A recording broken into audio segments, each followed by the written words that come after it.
Berjumpa lagi dengan Albarak. Kita lanjutkan cerita kelahiran kembali Dewa Abadi tanpa nama. Jangan lupa share, like, komen, dan subscribe. Kelahiran kembali Dewa Abadi tanpa nama bab 1481 untungnya. Biarkan dia berjuang selagi dia bisa, bagaimanapun juga, seorang pria harus memiliki harga dirinya. Kalian semua harus memahami sentimen itu mengingat kamu menyelamatkan wajah kakak laki-laki ini dengan menyerahkan tahta ini kepadaku. Untuk duduk. Mengapa Sapientia mampu mengendalikan banyak hal dalam waktu yang lama? Justru karena bakat terpendam seperti Emites semuanya direnggut oleh mereka. Dengan harga diri Emites, dia tidak akan pernah menikah dengan keluarga Sapientia.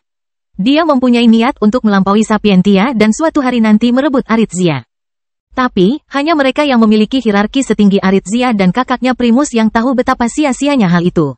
Emites ditakdirkan untuk gagal seperti semua orang sebelum dia. Harapan dan impiannya akan runtuh dan dia dengan patuh akan memasuki klan Sapientia dan dinikahkan dengan Aritzia. Ngomong-ngomong soal, Primus tiba-tiba berkata setelah hening beberapa saat. Apakah kamu sudah menyerah pada calon kedua? Pencuri istri bertopeng itu. Dia tidak memenuhi persyaratan lagi. Aritzia berkata dengan lembut. Dia seharusnya mendapat sisa dari para elf yang mendukungnya. Hal itu menjadi jelas setelah istrinya terungkap sebagai Ratu Elfin. Bahkan jika para elf adalah cangkang dari apa yang dulu mereka lakukan, tidak ada alasan bagi keluarga kami untuk menyodok beruang yang tertidur. Untuk seorang pencuri istri bertopeng. Hoho, kamu bilang begitu, tapi aku yakin kamu menyerah begitu saja karena wajahnya ditutupi topeng. Bagaimana kamu bisa berusaha sekuat tenaga padahal kamu tidak tahu apakah calon suamimu cukup tampan atau tidak?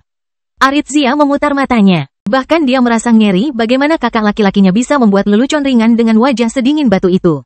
Tapi ada sesuatu yang lebih, kata Aritzia. Oh, Mom. Aku mulai memantau sekte kabut air setelah Alexandria menyelesaikan kesengsaraan surgawinya. Primus mengangkat alisnya. Kamu bukan orang yang menyia-nyiakan sumber daya untuk hal-hal yang tidak berguna. Awalnya aku tidak merencanakannya, kata Aritzia perlahan. Tapi ada dua hal yang didorong oleh keputusan. Pertama, jaringan Sapientia. Oleh karena itu, menjadi sangat mudah bagi kami untuk memantau klan secara diam-diam tanpa sepengetahuan mereka. Mereka percaya bahwa mereka masih dapat mengontrol seberapa banyak yang kami ketahui. Padahal kenyataannya tidak demikian.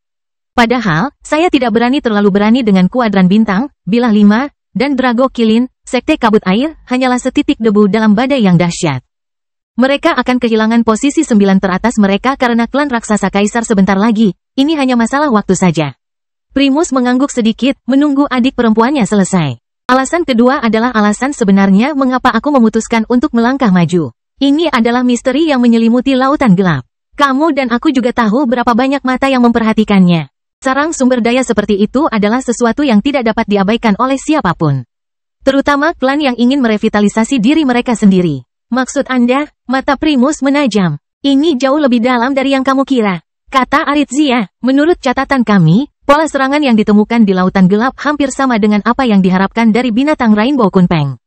Dan, Rainbow Kunpeng adalah salah satu binatang buas utama para elf. Cahaya di mata Primus bersinar terang. Aritzia tersenyum ringan. Apa yang ingin kamu lakukan mengenai hal ini?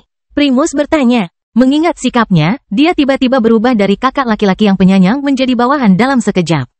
Bahkan tidak masalah kalau dia duduk di atas singgasana sambil memandang rendah Aritzia.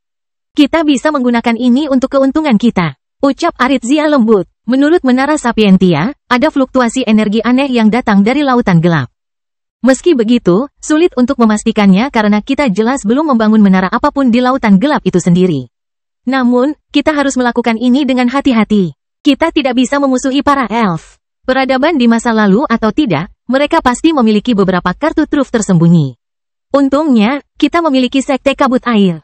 Mereka bisa menjadi orang bodoh yang berguna dalam situasi ini. Primus mendengus. Hal seperti ini terjadi di halaman belakang rumah mereka sendiri namun mereka tidak tahu. Orang bodoh yang berguna, mungkin memberi mereka terlalu banyak pujian. Saya sebenarnya tidak percaya itu semua salah mereka. Ucap Aritzia termenung. Sekitar 2 tahun yang lalu, Menara Sapientia menangkap gelombang ki jahat. Setelah beberapa penyelidikan, ditemukan bahwa itu berasal dari Pulau Kepala Istana. Peristiwa itu terjadi pada hari yang sama ketika kabar anak yang terluka parah melanda Kaisar Raksasa Klan dan pada hari yang sama Clara, Ri, dan pria bertopeng kembali dari lautan gelap. Mata Primus menyipit. Ki jahat, apa maksudmu para peri telah jatuh sejauh ini? Tidak mungkin untuk mengatakannya, kata Aritzia. Kita juga tidak bisa menggunakan ini sebagai bukti untuk membuat orang lain menentang para elf, atau fakta bahwa kita telah memantau kuadran melalui menara akan membuat semua orang menentang kita. Namun, informasi ini masih berguna. Kita mungkin dapat menyimpulkan bahwa ketua istana terpaksa menyembunyikan rahasia ini untuk para peri. Mungkin dia menerima sesuatu sebagai imbalan, atau mungkin dia tidak menerima apapun selain nyawanya sebagai ucapan terima kasih. Kita tidak punya cara untuk melakukannya. Penuh arti.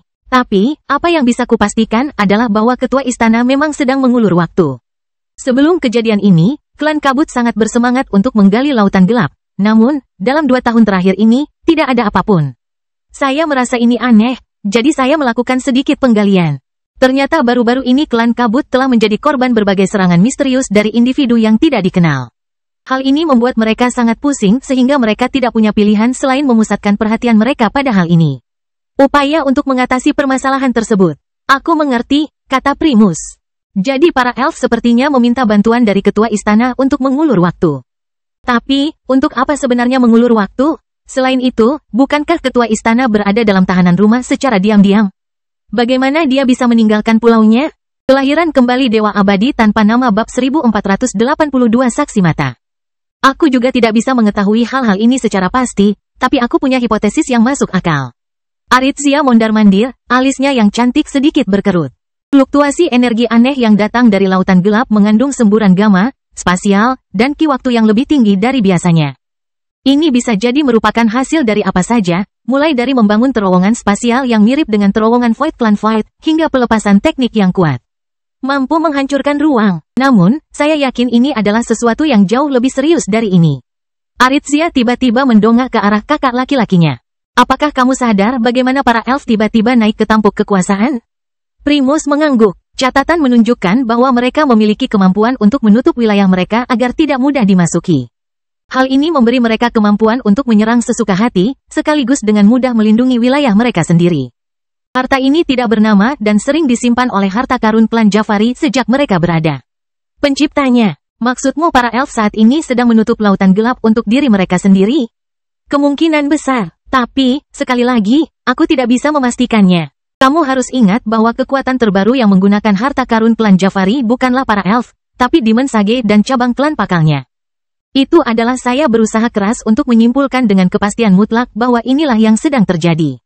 Saya tidak punya bukti nyata. Lalu apa rencanamu? Seperti yang kubilang, Sekte Kabut Air akan sangat berguna, idiot.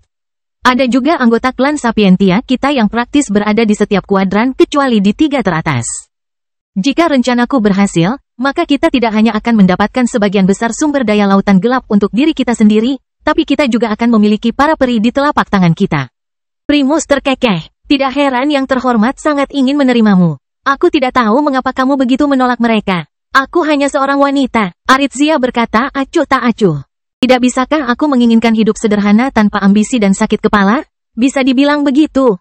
Tapi tidak ada yang akan percaya pada ketulusanmu saat kamu memanipulasi sekte sebesar kabut air untuk melakukan perintahmu dari kenyamanan rumahmu.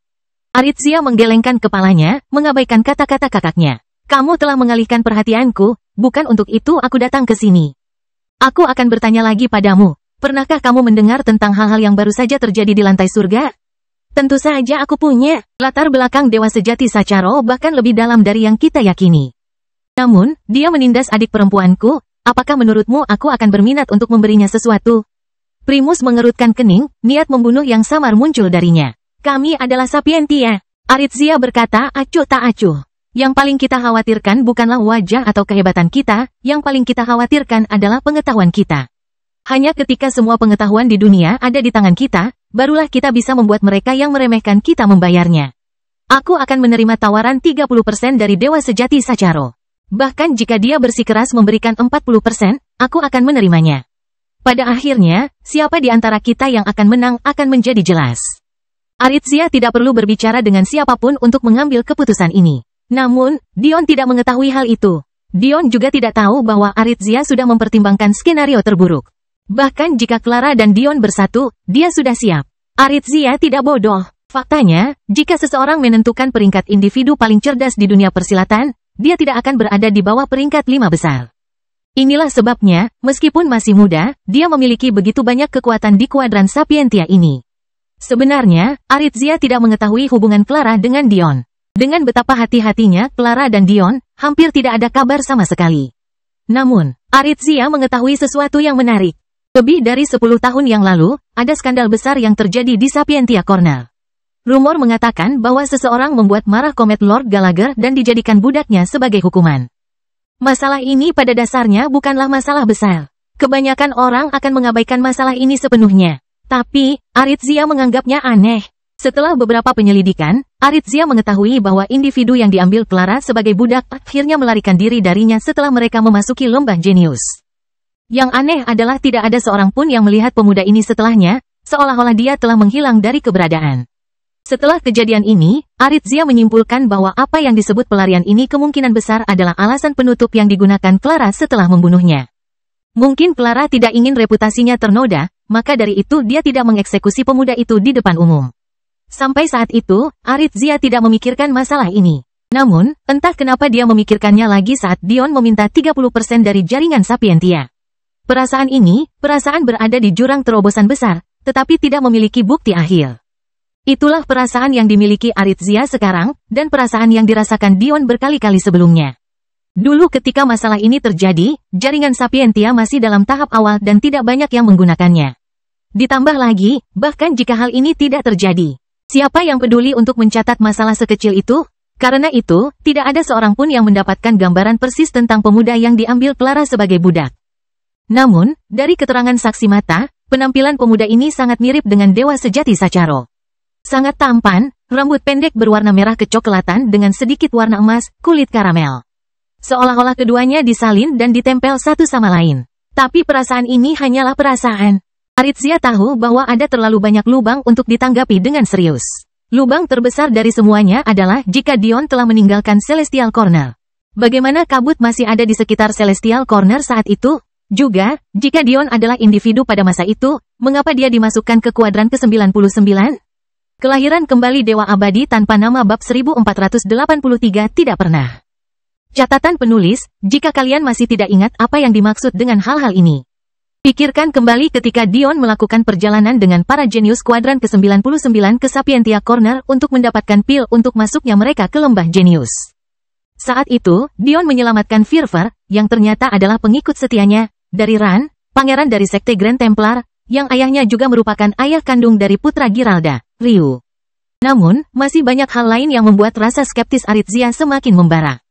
Pertama, selain dari 3 kuadran teratas, kuadran ke-99, ke-100, dan ke-56 adalah satu-satunya kuadran yang tidak memiliki pengaruh Sapientia. 3 kuadran teratas masuk akal karena terlalu kuat. Kuadran ke-100 juga masuk akal karena secara praktis merupakan masyarakat primitif di mana individu yang paling kuat diduga hanya berasal dari alam pengumpul esensi. Sapientia tidak perlu berada di sana. Kuadran ke-56 juga mendapat izin lagi. Ini karena kuadran peringkat ke-56 adalah peringkat kuadran rusa surgawi Dewa Sejati Sacharo saat ini. Tapi bagaimana dengan kuadran ke-99? Di permukaan, mereka tidak mempunyai alasan yang nyata. Faktanya, ketika Aritsia ingin menyelidiki alasannya, dia menemukan bahwa sebuah tabu besar melekat pada kuadran ke-99, bahkan dia, dengan seluruh otoritasnya, tidak dapat menyentuhnya. Atas perintah dari yang terhormat.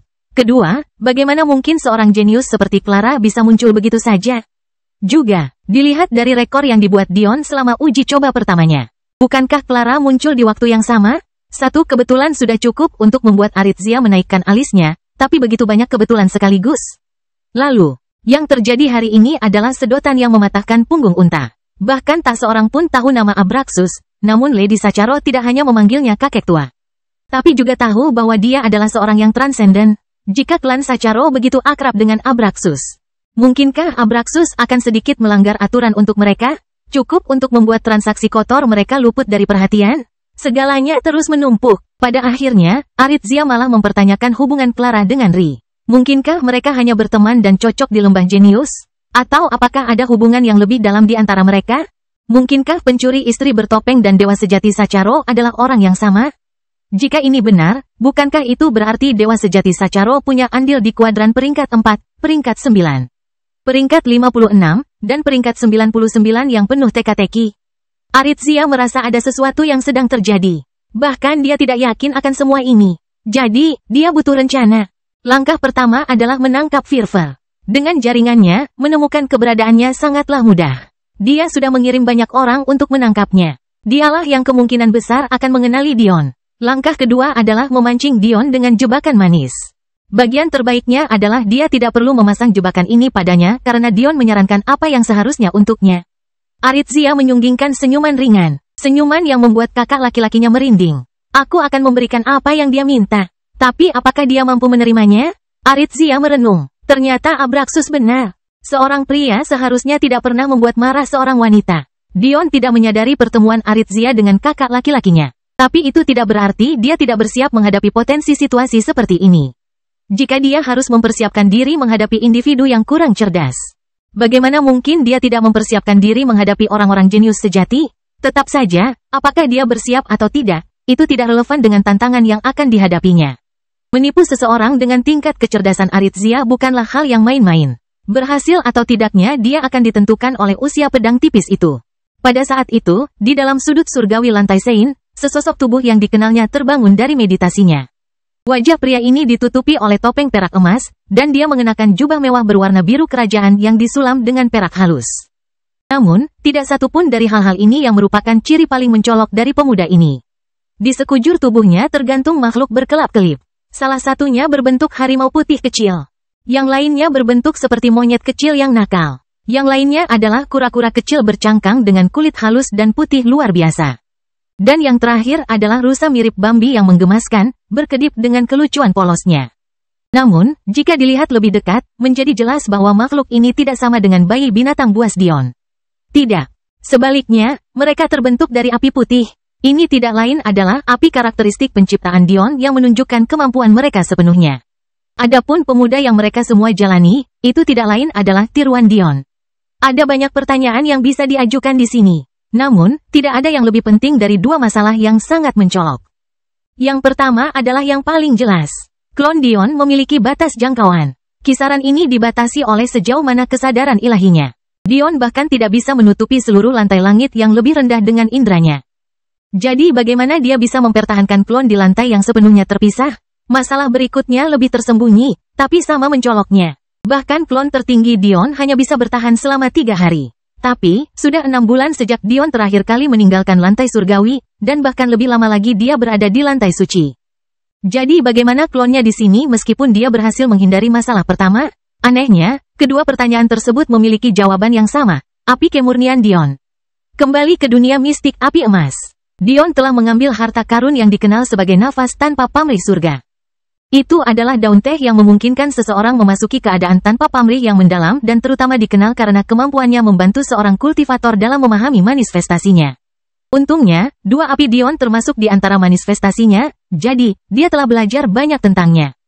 Salah satu kemampuan terpenting yang diperoleh Dion berkat nafas tanpa pamrih surga adalah pemahaman bahwa apinya tidak memiliki banyak karakteristik, melainkan hanya satu. Karakteristik menyeluruh yang tumbuh lebih kuat seiring dengan penguatan jiwanya, karakteristik penciptaan.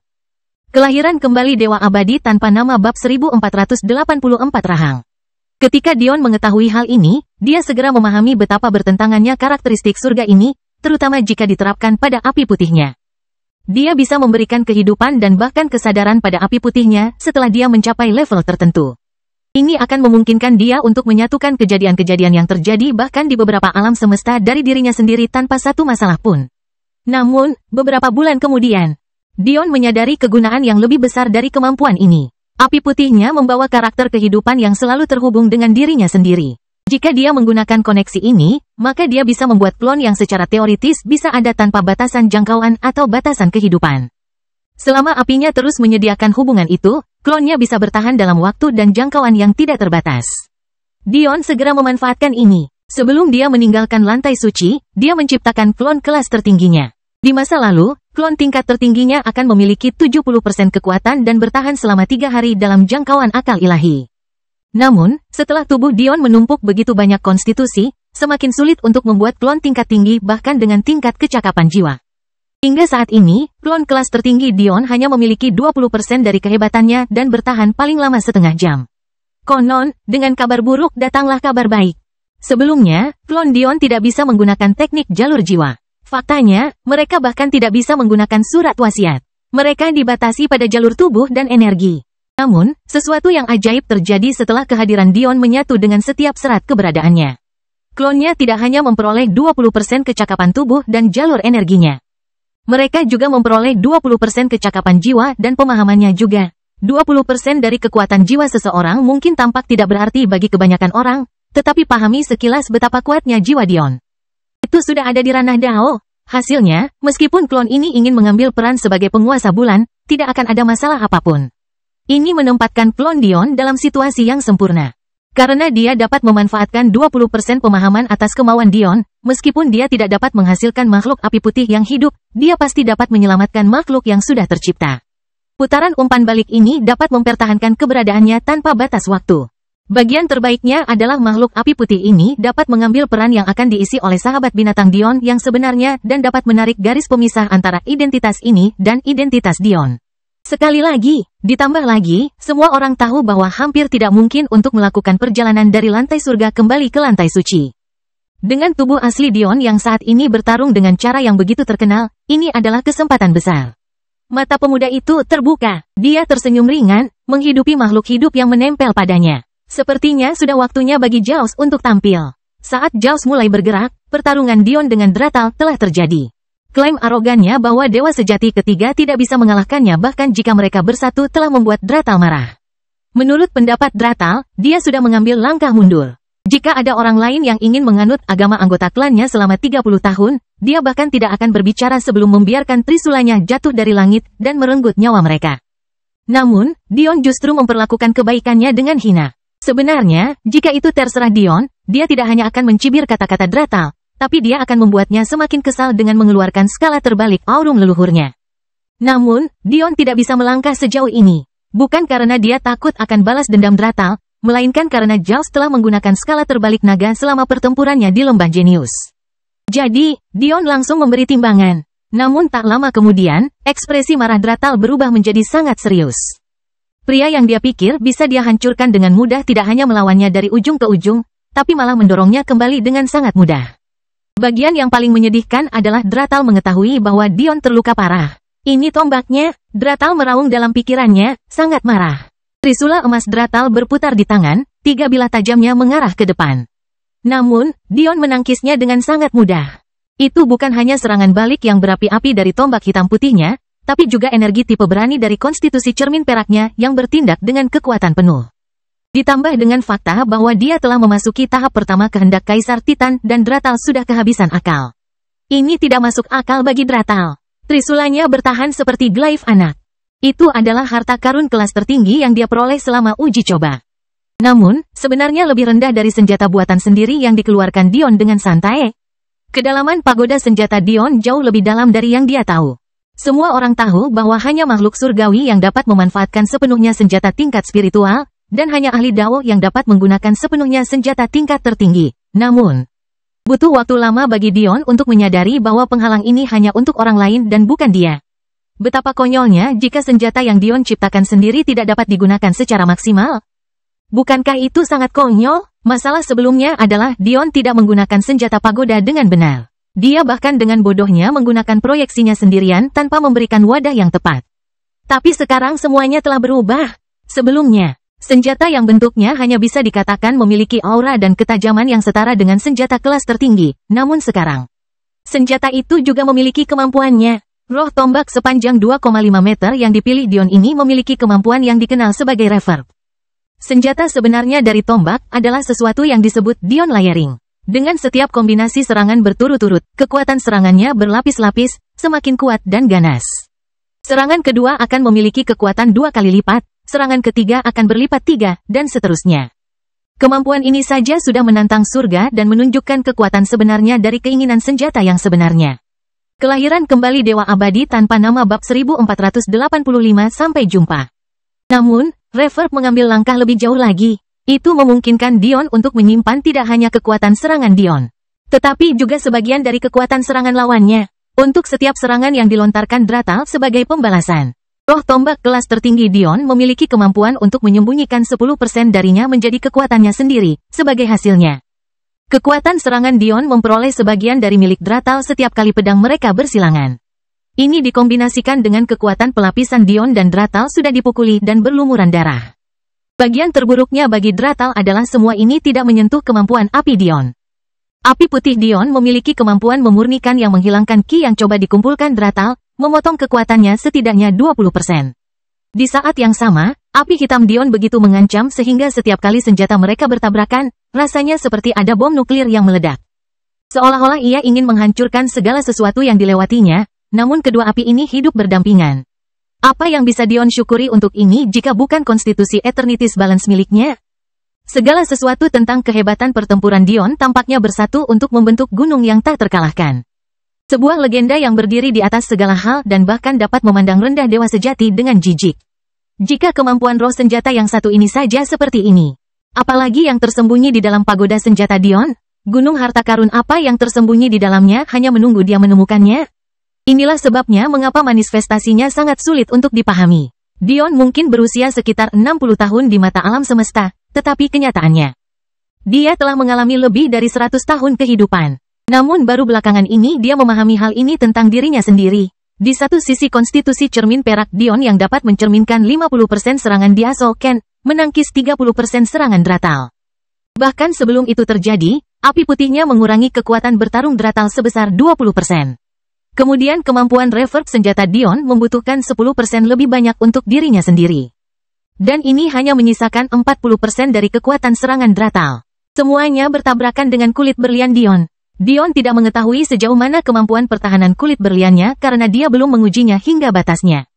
Tapi bukankah cukup mengetahui bahwa 40% dewa sejati setingkat Dratal terasa seperti lalat yang berdengung di sekelilingnya? Dratal, saat ini, sedang terbakar amarah. Tapi, dia tidak punya tempat untuk menaruhnya. Pada akhirnya, dia menjadi sangat kesal sehingga dia segera mulai beralih ke wujud naganya. Karena Dion ingin menggunakan teknik yang melipat gandakan kekuatannya, Dratal akan menunjukkan kepadanya betapa sebenarnya peningkatan kekuatan yang luar biasa itu. Namun siapa sangka sosok cantik Rahel tiba-tiba muncul di antara mereka, bertindak begitu cepat hingga Dion pun tak bisa bereaksi. Dia menghentikan kedua serangan mereka dengan sangat mudah, menyebabkan pupil Dion mengerut menjadi lubang kecil. Apakah jarak antara mereka dan ahli Sudo Dao begitu besar? Cukup, dia berkata dengan ringan, kami memang salah. Kami akan pergi sekarang. Namun, 30 tahun terlalu lama. Saya akan membiarkan Anda mendapatkan setengah dari itu. Setelah perlindungan Anda terhadap kota emas rendah berakhir, larangan Anda akan berakhir. Tanpa berkata apa-apa lagi, dia berbalik untuk pergi. Tatapan tenang Dion menyaksikan sosok Rahel yang memikat semakin menjauh. Kere mengikutinya tidak lama kemudian, terkikik ringan sambil menggelengkan kepalanya melihat ketenangan Dion. Dia sendiri tidak lebih lemah dari Rahel, jadi dia melihat dengan jelas bahwa jika Rahel memutuskan untuk menyerang saat itu, Dion tidak akan bereaksi tepat waktu. Dratal adalah yang paling menolak untuk pergi, matanya menyala-nyala karena niat bertarung. Bentuk naga tidak seperti apa yang mungkin dialami Kitsune dengan bentuk binatangnya yang kecil dan rapuh. Tingkat pertama adalah bentuk naga penuh. Ini akan dengan mudah meningkatkan kekuatan Dratal setidaknya 10 kali lipat. Mengingat garis keturunannya yang tingkat tinggi bahkan di antara para naga, itu akan mendekati 12 kali lipat. Tapi, ada bentuk yang lebih tinggi lagi yang bisa dimasuki oleh naga. Namun, bentuk ini hanya tersedia bagi mereka yang mengikuti jalur manusia dan binatang, sama seperti yang dilakukan para jenius ini. Ini adalah bentuk hibrida binatang manusia. Saat formulir ini dimasukkan, apalagi peningkatan 12 kali, bahkan 30 atau bahkan 50 kali pun bukan hal yang mustahil. Beberapa orang yang mengasah bentuk hibridanya hingga mencapai tingkat yang beresonansi dengan surga dapat mencapai tingkat yang lebih tinggi dari ini. Karena bentuk hibrida mereka, Rahel dan Kere sudah bisa bertarung dengan ahli Dao tingkat rendah yang lebih lemah. Mengapa mereka menatap Dion? Namun, bagaimana mereka bisa tahu bahwa Dion juga bersikap lunak terhadap mereka? Selama ini, apakah Dion menggunakan kapal pesiar emasnya? Ia memiliki kemampuan untuk meningkatkan keinginannya ke alam Dao. Akankah hasilnya pasti jika dia melakukan itu? Siapa tahu, akhirnya, Dratal pun berbalik untuk pergi. Beberapa saat kemudian, raut wajah Dion menjadi pucat saat dia batuk beberapa suap darah. Kulit berliannya bergetar dan armor utama senjatanya menghilang. Kekuatan Dion sudah menantang surga. Bagaimana bisa begitu mudah untuk menahan penggandaan kekuatan yang sudah menantang surga sebanyak 20 kali lipat dengan kehendak Kaisar Titan miliknya? Paling-paling, bahkan pada tahap kesempurnaan. Dia bisa mempertahankannya selama beberapa menit. Jika bukan karena ki tipe sucinya, itu pasti sudah lama hilang. Catatan penulis, saya tidak ingat apakah saya melakukan kesalahan ini sebelumnya atau tidak. Tetapi tahap pertama dari kehendak Kaisar Titan memberikan peningkatan 20 kali lipat. Berikutnya adalah 40 kali. Berikutnya setelahnya adalah 80 kali. Jika saya pernah mengatakannya 10 kali sebelumnya, itu salah. Eks burukku, Dion menarik napas dalam-dalam. Dia beruntung karena masalah ini dapat disebarkan dengan mudah. Tapi jika wanita Rahel ini percaya bahwa dia melakukan kebaikan padanya, dia akan segera kecewa. Karena dia bilang 30 tahun, itu berarti 30 tahun. Kakak, ayo keluar. Dia meraung dari dalam dunia batin Dion. Dia tidak mengerti mengapa Dion belum menggunakan bantuan mereka. Bersama-sama, kecakapan bertarung mereka akan membawa lompatan besar ke depan. Kecepatan budidaya makhluk surgawi benar-benar menakutkan, terutama setelah Dion membawa mereka semua ke level raja. Mungkin tidak akan lama sebelum mereka mendapatkan kembali garis keturunan tertinggi mereka. Sampai sekarang, mereka berempat sudah berada di surga menengah dan hampir menjadi surga yang lebih tinggi. Meskipun mereka tidak sekuat dewa sejati, mereka pasti bisa menandingi kaisar pada tingkat kultivasi yang sama. Ditambah lagi, ketika mereka bekerja sama, terutama dengan Dion, kecakapan tempur mereka bukan sekedar penjumlahan dari bagian-bagiannya. Dion tersenyum ringan, menyeka darah dari bibirnya dan membiarkan tombaknya menghilang. Pada saat berikutnya, dia mengeluarkan busur panjang hitam sederhana yang berdiri 1 meter lebih tinggi darinya. Setelah dengan cepat memeriksa dan memperhatikan calon permaisuri Katifa masih sibuk, dia menembak ke arah dewa sejati Titus. Kalau begitu, ayo pergi. Pada saat itu, seruan 4 binatang penghancur dunia berseru, muncul di langit dengan gaya yang mendominasi. Di kejauhan, Rahel berhenti sejenak, menatap telapak tangannya yang halus. Beberapa saat yang lalu, semuanya baik-baik saja. Tapi sekarang luka halus mulai mengeluarkan darah. Dia terkekeh, dewa sejati Sacharo, sampai jumpa di medan perang kuno. Kelahiran kembali dewa abadi tanpa nama bab 1486 menikahlah denganku. Saat hal ini terjadi di tingkat bawah, Aritzia berjalan kembali ke menara SNN, dengan sabar menunggu berita tentang penangkapan Firver, ketika tiba-tiba seorang pelayannya mengetuk pintu. Permaisuri Aritzia, Wi bertopeng. Maksudku seorang pria yang menyebut dirinya Jaws ada di sini untuk menemuimu. Tentu saja, gelar permaisuri ini mengacu pada gelar yang diperoleh dari uji coba menara Aritzia dan tidak mengacu pada posisinya di dalam Sapientia. Mendengar kata-kata tersebut, mata Aritzia bersinar dengan cahaya yang tak terlihat. Dia terus melihat ke pusat kota di bawah, meluangkan waktu untuk menjawab. Rasanya seolah-olah dia menginginkan hal itu terjadi, dunia akan menghentikan semua tindakannya untuknya. Siapa yang tahu bahwa ketika dia sedang meluangkan waktu, pintunya tiba-tiba terbuka? Hei, tunggu, kamu tidak bisa, petugas itu terpotong oleh pintu yang tertutup. Aritzia terkikik ringan, suaranya penuh udara dan kepolosan. Kursinya berayun dari pandangannya, menghadap Jaws. Ah, Nona Aritzia, ini pertemuan kita yang kedua, bukan? Aritzia tersenyum. Tapi kamu masih bertopeng, kenapa aku merasa sangat terluka? Dion menyeringai, jika kamu setuju untuk menikah dengan klanku, apalagi wajahku, semua milikku akan menjadi milikmu. Bagaimana, terhadap serangan tak terduga seperti itu, bagaimana Aritzia bisa bereaksi seperti yang diharapkan wanita normal? Tidak ada rasa malu atau bahkan keraguan di matanya, sebaliknya. Dia tampak cukup terhibur dengan kata-kata Dion. Juga harus dikatakan bahwa kehadiran Dion juga hanya 20% dari kekuatan penuhnya. Jadi, Aritzia sangat berbeda dengan gadis muda yang kebingungan seperti saat berbicara dengan Dion sebelumnya. Sekarang, dia memegang kendali penuh atas pikiran dan tindakannya. Kamu pernah masuk dalam daftar calon suamiku. Sayangnya, peraturan klan Sapientiaku cukup ketat. Jika tidak, kami tidak akan bertahan sampai sekarang. Tentu saja, Dion mengetahui apa yang dibicarakan Aritzia. Bagi dunia luar, Sapientia adalah peneliti netral. Untuk mempertahankan citra itu, mustahil bagi wanita mereka, terutama wanita paling berbakat, untuk menikah dengan klan orang lain. Melakukan hal ini akan mencemari netralitas mereka. Bayangkan sejenak, betapa luasnya populasi Sapientia, jika mereka membiarkan laki-laki dan perempuan dari klannya menikah sembarangan dengan siapapun yang mereka inginkan. Sekarang bayangkan betapa kuatnya reaksi klan terhadap hal seperti itu. Tiba-tiba, satu klan, yang mengaku netral, memiliki banyak anggota yang memasuki klan yang tersebar di berbagai kuadran. Apakah Anda merasa aman mengetahui bahwa satu klan telah memasang jaring yang begitu luas? Tentu saja tidak. Bahkan, hal ini akan sangat meningkatkan permusuhan yang dimiliki klan-klan kuat terhadap Sapientia. Oleh karena itu, tidak hanya perempuan, bahkan laki-laki pun, jika ingin bertunangan dengan Sapientia, harus masuk klan Sapientia. Bagi seorang pria, dapat dengan mudah melihat betapa hal seperti itu tidak dapat diterima. Bagaimanapun juga, peran mereka dalam masyarakat persilatan adalah untuk mewariskan nama nenek moyang mereka. Bagaimana mereka bisa mengubah nama mereka dan meninggalkan warisan mereka? Karena alasan inilah Sapientia bahkan tidak repot-repot mengincar laki-laki dari klan yang kuat. Tidak perlu memusuhi hegemoni sebesar itu dengan cara seperti ini.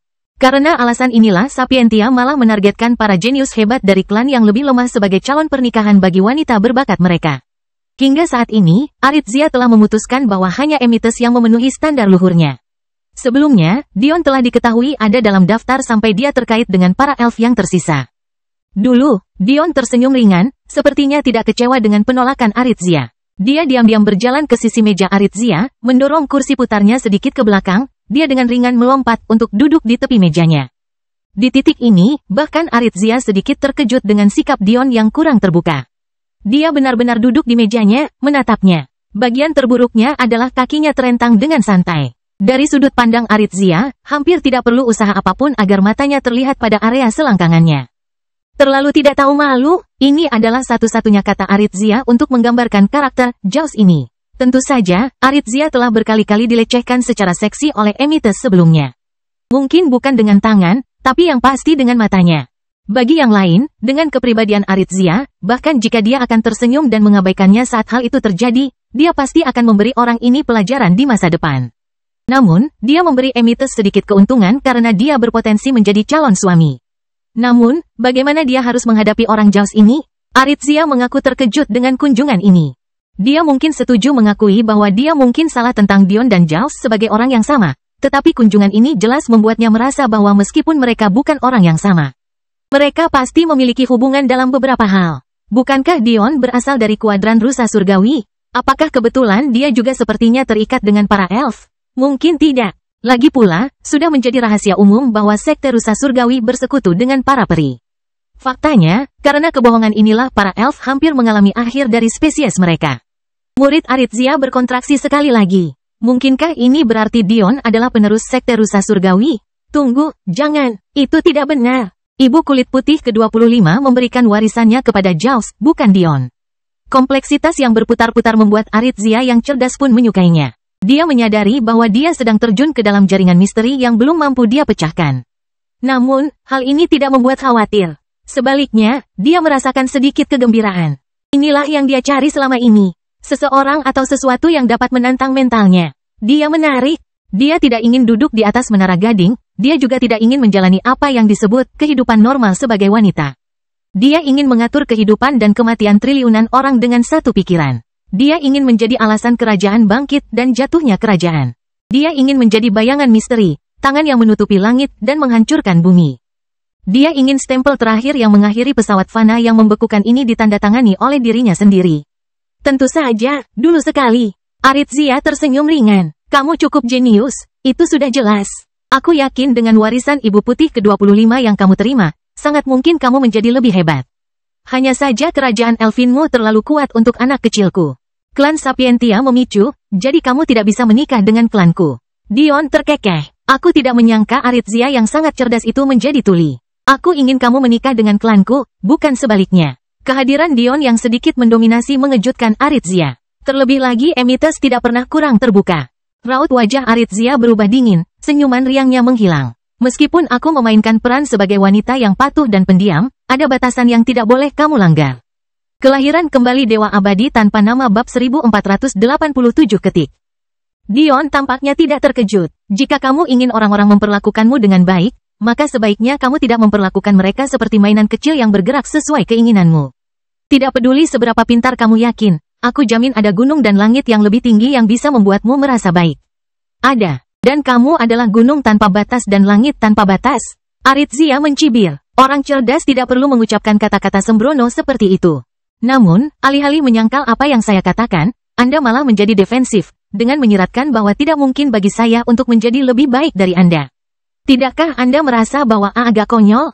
Arithzia terdiam. Tapi aku tidak keberatan menunjukkan kepadamu gunung dan langit yang lebih tinggi ini. Dion tersenyum ringan. Ayo main game. Mata Arithzia menyipit. Permainan apa? Saya yakin Anda pernah mendengar tentang permainan kuno, bukan? Permainan kuno adalah masalah yang sudah ada di benak Dion sejak lama. Pertama kali dia diperkenalkan kepada mereka adalah melalui penjelasan Madeline tentang apa yang digunakan dunia persilatan untuk hiburan. Saat itu, Dion merasa dunia persilatan terlalu membosankan. Dalam hal prospek hiburan, ini sangat kurang dibandingkan dengan dunia fana. Inilah sebabnya jaringan Sapientia memberikan peluang bagus untuk menghasilkan uang. Menurut Madeline, total ada 3 permainan kuno. Game kuno pertama yang ditemukan Dion sebenarnya melindungi makam Elvin. Saat itu, dia menghabiskan waktu berbulan-bulan dan bahkan kehilangan kesadaran lebih lama dari itu setelah menyelesaikannya.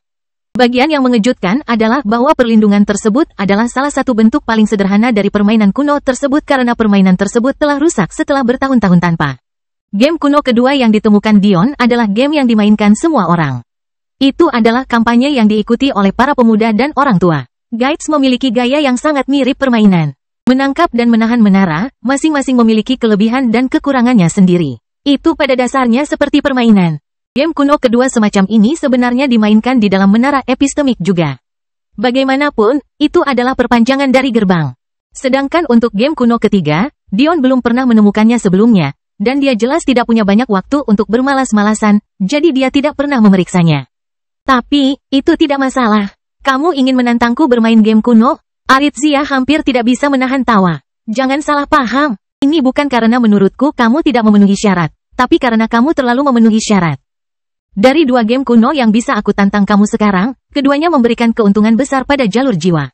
Kultivator seperti dirimu, hoho, aku tidak menyangka Aritzia yang perkasa akan begitu takut. Tetap saja, aku tidak keberatan menantangmu dengan batasan yang ditempatkan pada jiwaku selama kamu tidak diizinkan menggunakan kacamata sapientiamu. Murid mata Aritzia mengecil sekali lagi. Bagi semua orang, kacamata berbingkai kristal ini hanyalah simbol klan sapientia. Lagi pula, untuk apa para pejuang bela diri membutuhkan kacamata? Jelas itu hanya simbol status. Faktanya, bagi sebagian besar sapientia, hal ini benar adanya. Jika tidak, rahasia mereka pasti sudah terbongkar sejak lama. Bagaimana bisa sebuah klan mengharapkan miliaran orang menjaga rahasia mereka? Melihat pembaruan novel, bin.com kacamata berbingkai kristal asli hanya diberikan kepada anggota inti. Atau diam-diam diberikan kepada talenta menantang surga yang lahir di klan cabang. Dengan cara ini, rahasia mereka tetap tersembunyi. Bagaimana mungkin Dion tidak mengetahui hal-hal ini? Lagi pula, ada alasan mengapa Amethyst tidak hanya membersihkan garis keturunan Sapientia Madeline, tapi juga menghancurkan kacamatanya. Meskipun dia tidak mengetahui semua detailnya, dia tahu ada rahasia tersembunyi di baliknya. Kamu membicarakan beberapa hal yang sangat berbahaya, kata Aritzia dingin. Ya, tujuan kunjunganku kali ini adalah untuk memberikan pelajaran kepada pria sombong yang kebetulan memiliki eksistensi tinggi yang menyayanginya. Jika saya tidak memiliki keberanian seperti itu, mengapa saya harus repot-repot? Pada titik ini, Aritzia tidak bisa lagi tenang. Sepertinya setiap kata-kata Jaws dimaksudkan untuk menembus tabir ketenangan normalnya. Pria sombong yang mana? Bukankah kamu cukup akrab dengannya? Kenapa lagi aku harus datang kepadamu? Sekarang kita berdua punya alasan untuk memberi pelajaran, bukan? Aku tidak terlalu picik. Bantah Aritzia. Dion tiba-tiba mulai tertawa. Kamu tidak picik. Kenapa aku menekan tombolmu sejak aku memasuki kantor ini? Pintarmu mungkin berpikir itu karena aku berusaha menyembunyikan kepribadianku yang sebenarnya darimu. Mungkin kamu percaya bahwa aku tidak mengatakan yang sebenarnya kamu. Mungkin aku menyembunyikan semacam rahasia darimu agar untuk memanfaatkan ketidaktahuanmu. Namun, kamu salah. Aku hanya punya satu alasan untuk menguji keuntunganmu. Aritzia berpegang pada setiap kata-kata Dion, mencoba memahami makna tersembunyi di baliknya. Dia begitu terpesona sehingga dia tidak menyadari bahwa jari Dion telah meraih dan dagunya dan bahkan mengangkatnya ke atas. Dia merasakan sengatan listrik merobek tulang punggungnya ketika mereka bertemu. Dan itu karena aku ingin memahami tipe orang seperti apa dirimu. Ada banyak individu cerdas di dunia. Faktanya, kemungkinan besar ada segelintir orang yang bisa menandingi Dion dalam hal ini. Namun, Dion memiliki sesuatu yang hampir tidak dimiliki oleh mereka, kecerdasan emosional. Kesalahan yang sering dilakukan oleh orang-orang cerdas adalah menguraikan sesuatu berdasarkan fakta dan kepalsuan. Namun, dunia manusia tidak begitu hitam dan putih, ia dipenuhi dengan warna abu-abu yang tak terhitung jumlahnya. Madeline adalah individu yang cerdas. Faktanya, dia tidak kalah banyak dari Aritzia sama sekali. Ini hanyalah sesuatu yang dimiliki oleh gen Sapientia tingkat tinggi. Meskipun Dion tidak tahu bertahan di mana orang tua Madeline sekarang atau dari mana asal mereka, dia tahu bahwa mereka adalah talenta terbaik yang ditawarkan Sapientia. Namun, meski sangat cerdas, Madeline tidak pernah meremehkan Yandere. Faktanya, dia begitu yakin pada dirinya sendiri sehingga dia berselisih dengan suaminya sendiri mengenai hal itu. Madeline jarang berselisih paham dengan Dion tentang apapun, namun suatu kali, dia melakukannya. Kelahiran kembali Dewa Abadi tanpa nama bab 1488 kematian. Apakah Madeline bodoh? Tentu saja tidak. Dia sama cerdasnya dengan Dion. Namun, dia kurang memahami manusia. Alasan dibalik kemampuan Dion membaca situasi dengan sangat baik. Mengapa dia bisa keluar dari situasi yang tampaknya mustahil? Bukan hanya karena dia pintar, itu karena dia memahami orang, tipe orang, dan bagaimana individu yang berbeda bertindak. Dalam situasi yang berbeda, untuk ini, Dion tidak perlu berterima kasih kepada siapapun selain ibunya. Ayah Dion adalah orang yang tabah dan pendiam, tapi dia sangat cerdas. Tetap saja, dia kurang memiliki kecerdasan emosional, sesuatu yang seperti dimiliki oleh ibu Dion. Ibu Dion adalah kepala divisi logistik dan intelijen pemerintah Amerika. Tugasnya bukan hanya mengoordinasikan informasi, tapi juga orang-orang. Dia selalu mengajarkan Dion pentingnya memahami orang-orang tersebut sebelum merumuskan rencana di sekitarnya. Catatan penulis, bagian masa lalu ibu Dion ini telah lama disinggung dalam bab berjudul Frontier. Ketika Dion melawan Hatfight, dia tahu dia adalah individu yang membiarkan amarahnya menguasai dirinya. Karena itu, dia mengerti bahwa Hatfight akan mengejar anggota keluarganya setelah Dion meninggal. Jadi, dia sudah bersiap untuk apa yang akan terjadi begitu Clara mendekat. Ketika Dion melawan Loki, dia tahu dia penipu, dan karena itu tergerak oleh teriakan rasa sakit dan penyesalannya yang palsu. Ketika Dion melawan leluhur Daiyu, ketika ditampilkan dia akan mati tanpa mayat, pemahamannya tentang fakta bahwa leluhur ini ingin Daiyu bangkit itulah yang membuatnya keluar dari masalah. Berkali-kali, Dion mengandalkan pemahamannya tentang orang lain untuk sukses. Ini adalah bagian dari kecerdasannya yang membedakannya dari orang lain. Itu adalah bakat yang jauh lebih halus dari empati sejati, tapi tetap saja bakat itu ada. Jadi, ketika Dion melihat Aritzia, dia tidak datang dengan rencana yang sudah jadi. Dia sudah bersiap untuk menyesuaikan diri dengan cepat sesuai keinginannya. Ini adalah keyakinan mutlak yang dimiliki Dion pada dirinya sendiri, inilah artinya dia menari di atas pedang maut. Jika dia melakukan satu kesalahan, sekecil apapun, Aritzia akan memahaminya dan mengungkapnya. Jika ini terjadi, sisa kerajaan Dion yang masih baru akan runtuh bahkan sebelum dimulai. Hal-hal inilah yang akan menentukan segalanya. Akankah Dion berhasil, atau gagal total? Jadi saat ini dan di sini, ketika dagu Aritzia diangkat dengan ringan oleh tangan Dion, mengukur nasib terlatih-tatih, bersiap untuk mengambil keputusan. Saat klon Dion sedang memainkan permainan hidup dan mati, Dion sendiri berdiri di atas cangkang hitam lin-lin yang indah. Sosoknya jelas memainkan belur dan memukul, namun ia tetap berdiri tegak dengan busur hitam panjang di tangan kirinya. Kehadiran 4 binatang buas yang masing-masing panjangnya lebih dari 200 meter, benar-benar pemandangan yang patut disaksikan. Sayang sekali bagi pasukan yang mengancam di bawah, mereka ada di sini untuk menuai nyawa mereka. Dewa sejati anak, Falkor dan Titus semuanya mendongak untuk melihat Dion. Meski anak dan Falkor memasang ekspresi jelek, Titus tampak tenang. Sebenarnya, anak dan Falkor ingin mundur, tapi mereka tidak bisa menahan gengsi mereka. Mereka berani mendekati kota emas rendah. Bagaimana mereka bisa kembali tanpa membawa apa-apa? Apa yang terjadi dengan Star Force dan Heavenly Sword Guild? Bukankah mereka bermaksud untuk menekan Dion? Bagaimana dia ada di sini dan kelihatannya baik-baik saja? Aku tidak melarang satupun klanmu, tapi sepertinya kalian semua sedih karena ditinggalkan. Dion berbicara dengan dingin. Tidak apa-apa kalau begitu, mulai sekarang hingga 60 tahun dari sekarang, klan Hydra, Kaisar Raksasa, dan Tatsuya semuanya dilarang. Kamu, Dewa Sejati, anak menggeram. Dewa Sejati Sacharo ini sebenarnya sangat kejam, langsung menggandakan waktu mereka. Namun, keadaannya bahkan lebih buruk lagi bagi Dewa Sejati di sini. Tidak seperti Dion yang mungkin meremehkan zona bahaya tingkat rendah, zona itu masih sangat berguna bagi mereka. Bagaimanapun, mereka juga hanyalah makhluk surgawi yang lebih rendah. 60 tahun dalam kehidupan seorang jenius terlalu lama. Dion mungkin juga mengatakan bahwa dia berencana melumpuhkan mereka. Tiba-tiba, Dewa Sejati Tatsuya terkekeh. Kepribadianmu tidak berubah sedikit pun, Dion, tapi aku bertanya-tanya, apakah istri tercintamu sudah menghubungimu? Suhu turun drastis. Mengingat panas terik di zona bahaya gurun tempat mereka berada, hal seperti itu tidak dapat dibayangkan. Mau tak mau aku menyadari bahwa kamu sangat suka bertarung sendirian. Titus berkata dengan enteng. Sayang sekali, tapi tidak sepertimu, klan kami memiliki individu di setiap level. Jika dalam waktu tidak lebih dari beberapa jam, Sekte Flaming Lily tidak akan memiliki wilayah lagi untuk dibicarakan. Menurutku bahwa jika kamu melakukan konstruksi pada tingkat menengah, kamu mungkin sampai di sana tepat waktu untuk menyelamatkan mereka. Kamu mungkin harus memaksakan, bukan? Anak dan Falkor saling memandang dengan heran. Mereka tahu betul apa arti Dion naik ke tingkat menengah. Setelah itu, hadiah yang dia peroleh di level yang lebih rendah akan menjadi nol, menjadi tidak berguna. Kemudian, kota emas rendah dapat dengan mudah diklaim setelah perlindungannya hilang. Kedua dewa sejati tersenyum, sedikit kelegaan terlihat di wajah mereka. Dion tiba-tiba mulai tertawa, tawa yang sepertinya berasal dari dasar neraka. Menggunakan istriku untuk mengancamku hanya menyisakan satu jalanmu. Karena kamu telah memilih kematian, izinkan aku mengirimmu ke jalanmu. Kemarahan Dion tampak menggemparkan tingkat bawah, bintik-bintik zamrud di mata berkedip dengan dikotomi yang mengerikan antara hidup dan niat membunuh. Meski begitu, entah bagaimana caranya, dewa sejati Titus tetap tenang. Apakah kamu yakin aku bodoh?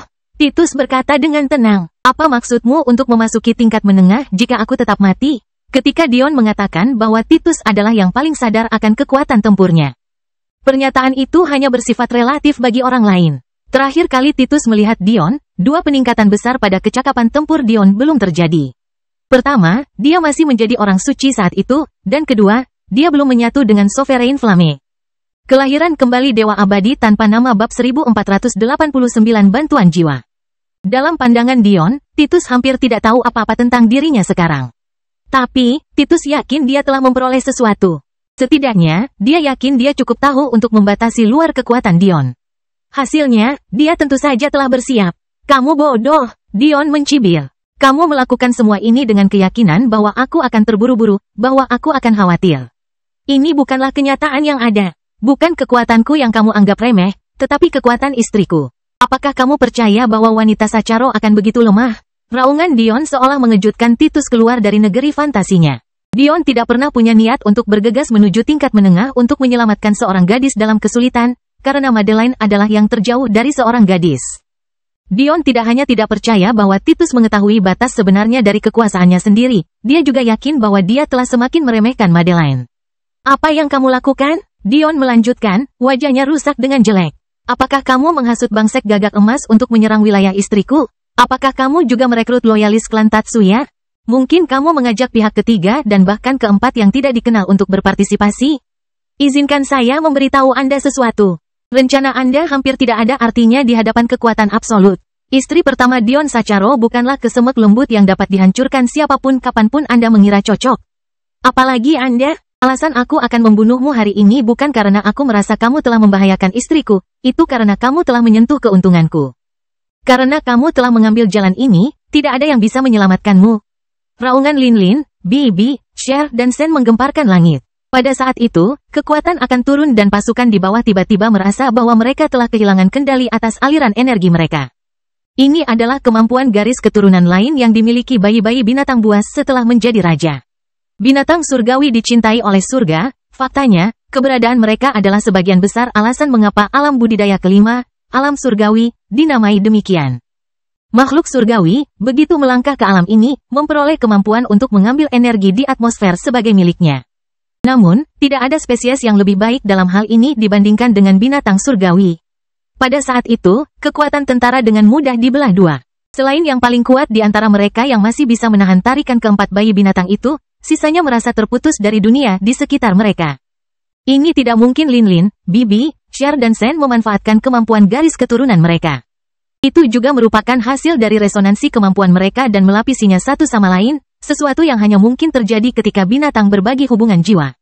Untungnya, mereka memiliki master dengan jiwa yang luar biasa kuat, mampu menahan resonansi empat binatang transenden Raja Puncak sekaligus. Pada saat itu, ribuan susunan emas muncul di langit. Tapi, saat pasukan sudah merasa putus asa, jumlah susunannya terus bertambah 2 kali lipat, lagi dan lagi. Perasaan tertekan yang luar biasa meredam momentum ribuan orang di bawah. Titus mengerutkan kening. Pemanah menembak sesuka hati. Dewa sejati anak dan Falkor hanya bisa mengertakkan gigi dan menyerang, mengikuti arahan Titus. Hal seperti itu sungguh memalukan bagi mereka. Kebanggaan mereka tidak lagi memungkinkan mereka untuk mundur selangkah. Linlin mendengus sebagai jawaban. Mulutnya terbuka untuk mengeluarkan perisai segi 8 yang berputar. Itu hanya bisa digambarkan sebagai karya pengerjaan tertinggi. Perisai itu berkilauan dengan cahaya perak dan tampak diukir dari selembar baja tahan karat yang dibagi menjadi 81 segmen sempurna yang bersatu membentuk satu kesatuan yang kohesif. Perisai itu terpisah, terbang keluar seolah-olah mempunyai pikirannya sendiri, membelokkan panah dengan sangat mudah. Jangankan menyakiti Dion, mereka bahkan tidak berada dalam jarak 100 meter darinya. Saat ini, zona bahaya mulai diketahui keberadaannya. Setelah kehilangan setengah dari kekuatan tempur mereka, banyak individu yang lebih lemah kehilangan kemampuan untuk melawan, tenggelam ke dalam pasir yang panas satu demi satu. Zona bahaya perak ini dikenal sebagai pasir neraka. Tidak seperti gurun lainnya, setiap incinya adalah tanah pasir hisap yang kejam. Awalnya, Zona bahaya pasir neraka ini dimaksudkan sebagai lokasi ideal untuk melatih teknik gerakan karena hanya teknik gerakan mendalam yang dapat mengabaikan pasir hisap dengan benar. Orang mungkin bertanya-tanya mengapa para pembudidaya tidak bisa terbang begitu saja. Dan masalahnya adalah seluruh zona bahaya adalah zona larangan terbang. Dibangun dengan rangkaian penindasan yang menindas. Hanya saja metode seperti itu tidak berhasil pada binatang surgawi. Jika dunia mistis dapat membahayakan kemampuan terbang Linlin, bagaimana mungkin zona bahaya perak dapat melakukan hal tersebut? Keputusasaan mencengkeram tentara. Dion dan rekan-rekan binatang buasnya tidak lebih dari dewa kematian di mata mereka. Pada saat itulah mata Dion bersinar dengan roda gigi emas. Dia sudah lama memahami fase ketiga bantuan jiwa. Sudah saatnya dunia memahami kekuatan derajat kebebasan kelima dan keenam. Tumbuh. Soul Aid bisa dikatakan sebagai teknik yang dibuat untuk Dion. Kemampuannya hanya dapat digambarkan sebagai penentang surga. Tetapi tanpa kekuatan jiwa penentang surga, teknik ini tidak akan berguna bagi siapapun kecuali Dion. Bantuan jiwa yang lengkap dipecah menjadi 9 lapisan, 3 lapisan pertama memberikan masing-masing 2 derajat kebebasan. Apa yang disebut derajat kebebasan ini pada dasarnya adalah poin teknik yang dapat digunakan Dion untuk memanipulasi teknik yang dikuasainya dengan sangat mudah. Lapisan pertama memberi Dion akses ke Weaken dan Strengthen. Mereka adalah yang paling sederhana dan lugas. Mereka dapat memperkuat kekuatan teknik yang lebih lemah yang tidak lagi berguna, atau mengurangi kekuatan teknik yang terlalu kuat untuk digunakan penggunanya dalam kondisi saat ini. Lapisan kedua memberi Dion akses ke lambat dan akselerasi. Lambat memungkinkan seseorang untuk memperpanjang waktu yang dibutuhkan untuk menggunakan suatu teknik, sehingga mengurangi beban pada kultivator. Sebagai imbalan atas waktu casting yang lebih lambat, seseorang dapat menggunakan teknik yang jauh lebih kuat dari batas yang diperbolehkan saat ini. Adapun akselerasi, justru sebaliknya. Sebagai imbalan atas beban yang lebih besar pada tubuh dan meridian, ini bisa sangat menurunkan waktu penggunaan teknik. Terakhir, ada lapisan ketiga. Bahkan bagi Dion, butuh waktu hampir 6 bulan di dunia mistik api emas untuk mencapai lapisan ini. Bisa dibayangkan betapa sulitnya lapisan berikutnya. Lapisan ketiga ini memberi Dion akses ke Shrink dan Grow. Sekarang orang mungkin menyadari bahwa setiap lapisan memberikan 2 derajat kebebasan. Dari 2 derajat kebebasan ini, yang satu akan mengurangi beban petani, sementara yang lain akan menambah beban secara drastis. Setiap derajat kebebasan pada dasarnya adalah metode yang berbeda untuk memperkuat atau melemahkan suatu teknik. Tampaknya dalam kondisi seperti ini, Grow akan menjadi penguat. Tapi pemikiran ini sebenarnya salah. Tumbuh memungkinkan seorang kultivator untuk secara drastis meningkatkan area efek suatu teknik. Seringkali, seseorang mungkin memiliki serangan yang sangat kuat, tetapi jangkauan serangannya terbatas. Namun, Grow memperbaikinya sepenuhnya dengan meningkatkan jangkauan ini. Pasukan di bawah hanya bisa menyaksikan dengan putus asa ketika susunan senjata neraka yang telah menutupi langit bertambah 2 kali lipat. Apa yang dulunya merupakan susunan selebar setengah meter, kini mencapai 1 meter penuh. Tumbuh. Suara Dion hampir mirip dengan geraman, binatang buas yang berkeliaran yang tidak akan puas sampai lawannya dihancurkan menjadi daging cincang. Tumbuh. Ukuran susunannya meningkat secara eksplosif. Tepat ketika RPM mereka melambat karena pertumbuhan yang konstan, Dion mencibir. Mempercepat, mempercepat, mempercepat. Suara desiran udara sepertinya menenggelamkan segalanya. Titus melihat ke atas dan ke langit sambil tersenyum pahit. Tampaknya tipu muslihatnya tidak ada gunanya sama sekali. Tumbuh. Saat ini, Cher dan Sen sudah turun ke pasukan, meninggalkan kekacauan di belakang mereka. Senyuman setan menghiasi wajah mereka. Di satu sisi, api biru indah Cher menyebabkan penderitaan yang menyakitkan pada lawan warisnya bahkan saat cakarnya menuai nyawa.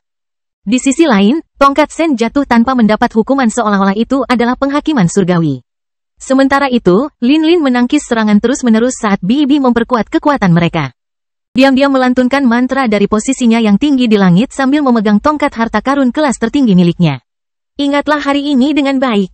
Dion berkata dengan lembut. Kelahiran kembali Dewa Abadi tanpa nama bab 1490 tersembunyi. Wajahnya seperti tidak menunjukkan ketegangan apapun, dan mengapa demikian? Dion sedang membentuk susunan senjata neraka biasa yang seharusnya cukup kuat untuk melukai orang-orang suci. Dengan jiwa alam daunnya, apakah hal seperti itu akan mengurangi staminanya? Mereka yang menguji keuntungan saya hanya akan mendapatkan hasil yang satu ini. Pada saat itu juga, Cher dan Sen mundur. Tentara berusaha menghentikan mereka, tapi usahanya sia-sia. Harta karun yang diambil Dion dari kastil fase kedua penjinak binatang itu terlalu besar. Setelah menelusuri semuanya, dia menemukan banyak biji emas berguna yang tersembunyi di dalam banyak hal yang dia pikir akan dia abaikan. Salah satu teknik tersebut adalah yang Cher dan Sen gunakan tadi, mundur. Itu memungkinkan seekor binatang untuk berteleportasi ke sisi kupu-kupu secara instan selama mereka berada dalam jarak 1000 km satu sama lain.